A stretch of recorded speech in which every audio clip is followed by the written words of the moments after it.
we go again? Oh, no, not again. You've seen it before, haven't you? Dom, how long have we been doing this? Once more unto the bridge, dear friends. Again and again and again until we're both dead.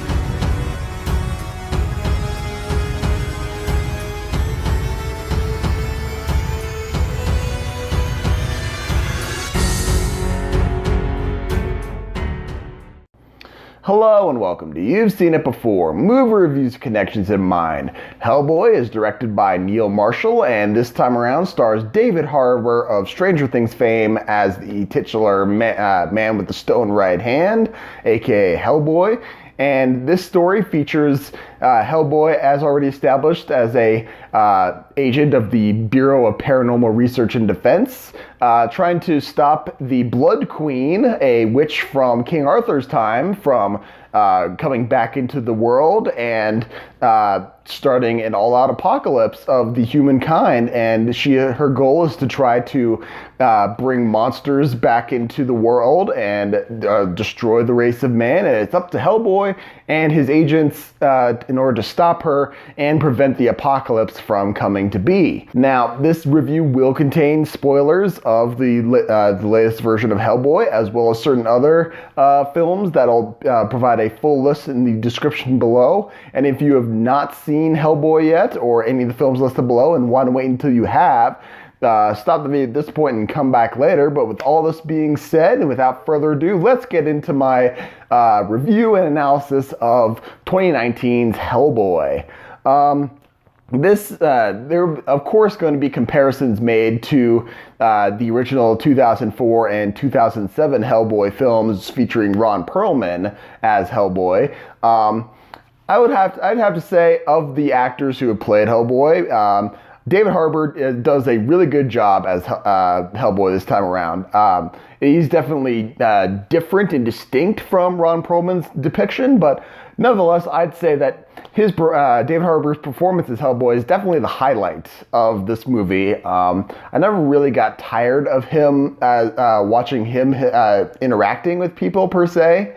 I thought that his character, there was really only one time in the movie where I thought his character motivation kind of did a quick 180, really not without explanation, but otherwise, I thought that he actually did a rather good job. And I thought that the makeup department is to be praised on this, because he actually, while he looks different from Ron Perlman's Hellboy, of course, he does portray a demon with a stone right hand quite well. And also, I would also like to praise Mila Jovovich as the Blood Queen.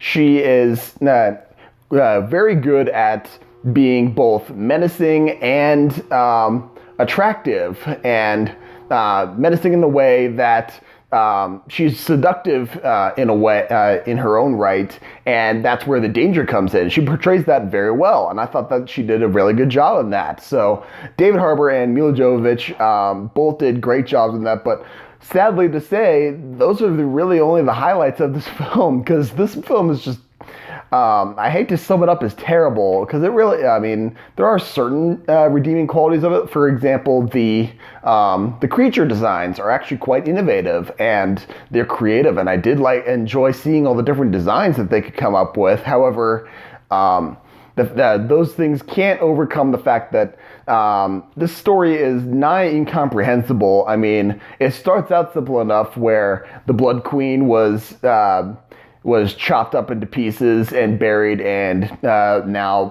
the dark forces are trying to reassemble her and bring about the apocalypse. That's simple enough, but then this movie goes on so many side trails and pointless quests along the way that really don't add anything to this movie. And on top of that, the character drama between Hellboy and Professor Broom, his adoptive father, they start out kind of interesting, where he hasn't told, Professor Broom hasn't told Hellboy everything about his past and the reasons why he came into being. and the fact that he was originally supposed to kill Hellboy as an infant, but didn't. But then that just kind of goes nowhere. And they kind of bring it back at the end, but it doesn't really. We didn't spend enough time with them, seeing them as father and son, in order for that to really hit home. Like, I mean, I hate to to compare it to the original, to the 2004 Hellboy, because this should be its own product, but that interaction between father and son at that point really had impact. And when Professor Broom was killed in that one, we got to feel the hurt of Hellboy and in that moment. I didn't feel that in this version, mostly because the plot tends to go at hyperspeed from one to the next, and we don't have enough time to really have anything sink in. It's just a bunch of mindless action, and while that is not the worst thing ever, it's just that most of the action scenes are just kind of boring, honestly. And while they might seem cool as like a 2-minute clip on its own, especially the ending as a 2-minute clip on YouTube would probably be awesome. Sadly, it doesn't do much for the rest of the story. The action itself is just kind of standard, and while it, of course, it's an R rating, so they get away with a lot of excessive gore, and while that may appeal to some people, it loses its shock value very quickly. And even though they start to go more in depth near the balls to the wall with the gore near the end as well, it just feels unnecessary, and it doesn't. If you're going for shock value, go ahead, but after a while, you just become numb to it, and then it's like, all right, what else is there? Nothing else. And really, that's just my main problem with this movie, is that the action is both exciting yet dull, if that can somehow be a case. It managed to do it.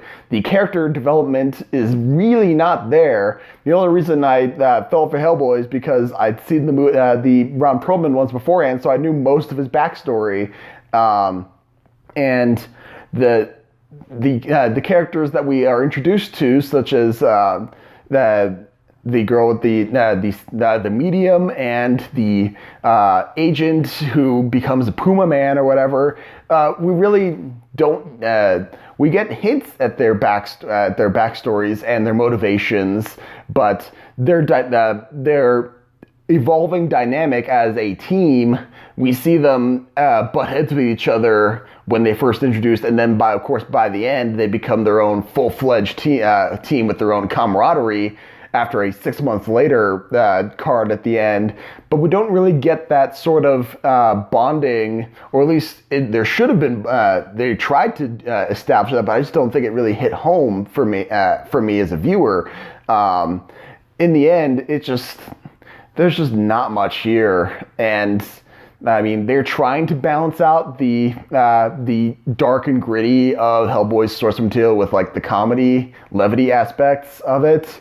And there's like one joke that got a chuckle out of me, but that's about it. There's not much to this, so I hate to say this, and because I was really looking forward to seeing how they were gonna do this and whether it would live up to the original Hellboy, which I think is a rather solid and somewhat underrated comic book film. This isn't terrible. It's just downright forgettable, and it just. Aside from David Harbour and Mila Jovovich's performances, there really isn't much to this. So I would have to say this is not a recommendation for me to see it in theaters. If you want to check it out on Redbox when it comes out, or when it hits the cheap rentals on any of the streaming services, check it out there. Otherwise, I'd say give this one a pass and just watch the Ron Perlman Hellboy one instead. But some analysis as to where you may have seen it before. I found that the storyline of this secret monster hunting club inviting a monster into its midst only to then betray it later on in Hellboy's case, it's the Osiris Club inviting Hellboy to come on a giant hunt, only to betray him at the end because he's the key to the apocalypse, and they don't want that to happen. I thought that was basically straight up lifted from the 2017 Mummy, in fact, where they had the secret society that invited Tom Cruise, who's possessed by the mummy's curse or whatever, into their midst, and they think that he's going to be an ally, but they intend to just kill him because he's the key to the mummy's plan to destroy the world. Very reminiscent of that. Also, the mention of Excalibur as a sword, and the Blood Queen essentially taunting Hellboy to take the weapon and become what you were meant to be. That almost struck me as the Emperor taunting Luke to take up his lightsaber in Return of the Jedi and become what he thought that he was supposed to be, his transformation to be complete at that point. So there's another where you may have seen it before. And finally, this once Hellboy does become Ananum Rama, the key to the apocalypse and the bearer of Excalibur, the girl comes out and summons the spirit of Professor Broom and basically says, "You have a choice. You're a man. Make your choice, and you're better than what you were meant to be," or whatever. While other movies have done this, the example I came up with was, in fact, the Iron Giant, with the fact that both of these transformations are instigated by thinking that the person that they care about is dead. In fact, Professor Broom is dead in Hellboy, and the Iron Giant thinks Hogarth is dead, and then they become these ultimate weapons that are unstoppable, and then the character that they care about comes back and basically says, "Make the choice, and you're better than this," and then they ultimately decide to choose good at that point. So there's, as I said, other movies have done this, but that was just the most obvious example that I could come up with. Those are my main points of comparison between Hellboy and what has come before. But what did you think about Hellboy? Did you like it? Did you not like it? What about my analysis? Did you agree? Did you disagree? Did I miss something? I may have missed something. Let me know in the comments down below. Thank you so much for watching. I appreciate whatever audience I can get. Be sure to look for my next review, which will, for April, which should be Avengers Endgame. I also do reactions to each and every episode of Season 2 of Star Trek Discovery and Season 2 of The Orville. Those are all on my channel. If you like what you see or in this video or any video on my channel, please like, share, and subscribe. I'd really appreciate it. Thank you so much for watching, as I said, but just remember, there is nothing new under the sun, and yes, you have seen it before.